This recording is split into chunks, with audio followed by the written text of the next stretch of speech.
Allez, on passe à la question 7 dans cette vidéo. On suppose qu'on est arrivé au bout de la liste. Donc maintenant, encore un autre cas. Voilà, imaginez que... Donc on est toujours dans le but d'insérer. On est toujours dans le but où on veut insérer ma valeur V. Et donc on suppose qu'on a parcouru, on est arrivé au bout de la liste. C'est-à-dire on n'a pas pu insérer V avant. Alors quand est-ce qu'on ne peut pas insérer V avant? C'est par exemple quand V est égal, je vais dire, à 30, et là vous avez un truc comme ça, 17, 27, quelque chose comme ça. Donc si vous l'avez pas, si vous avez parcouru votre liste, vous avez parcouru chacune des cellules de votre liste ordonnée et que vous n'ayez pas pu insérer la valeur de V avant, ça veut dire que V est plus grande que toutes les autres valeurs de la liste. Donc on suppose qu'on est arrivé enfin en bout de liste. Qu'est-ce que cela veut dire pour V par rapport aux autres valeurs de la liste? Ça veut dire que V est plus grande. Donc la question 7a, ça veut dire que V est plus grande que toutes les autres valeurs de la liste. Que toutes les autres valeurs de la liste. D'accord? Alors, donc là, mon C, il est là. Enfin, mon C, en ce moment, il est là, ok. Quel test permet de savoir que C est la dernière valeur? Alors, comment je sais que C, c'est la dernière valeur? Comment Python le saura?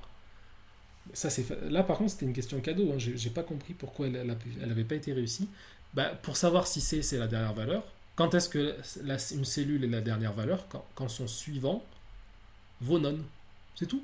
Donc, le test qui permet de le savoir, c'est tout simplement le test if, alors j'enlèverai le if, mais si le suivant de C est égal à none, voilà, c'est ce test qui me permet de dire que c'est la dernière. Donc j'enlève le if parce que je ne le demandais pas. C.suivant égale none. Voilà. Ok. Donnez là où les instructions qui permettent d'ajouter V après C. Donc maintenant, C c'est la dernière de la liste. Quelle instruction permet d'ajouter V après C? C'est-à-dire dans mon schéma, si je veux ajouter V après C, il faut que je crée ma cellule, que là je mette V. Alors voilà, donc si je veux ajouter ça, il faut créer ma cellule. Comme elle sera en dernière position, elle n'aura pas de suivant. Mais par contre, il faudrait que je change l'ancien suivant de C. L'ancien suivant, il faudra que je lui associe à ma cellule. Donc ma cellule, encore une fois, je vais avoir la bonne idée de lui donner un nom, je vais l'appeler new.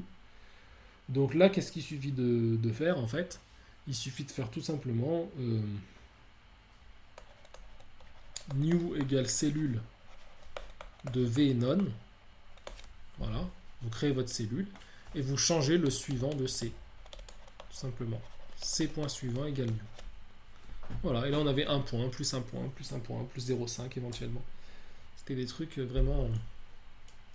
Voilà, donc là c'était toutes les questions intermédiaires. En fait, on vous donnait tous les cas permettant de créer la fonction ajoutée. Alors la fonction ajoutée, je ne vais pas faire de vidéo, je vais vous laisser la lire tranquillement, essayer éventuellement de la refaire. J'étais pas très exigeant dans la correction de la fonction ajoutée parce que c'était essayer de remettre dans le bon ordre toutes ces idées-là. Mais dans la prochaine vidéo, on va quand même faire la dernière question, la fonction comptée.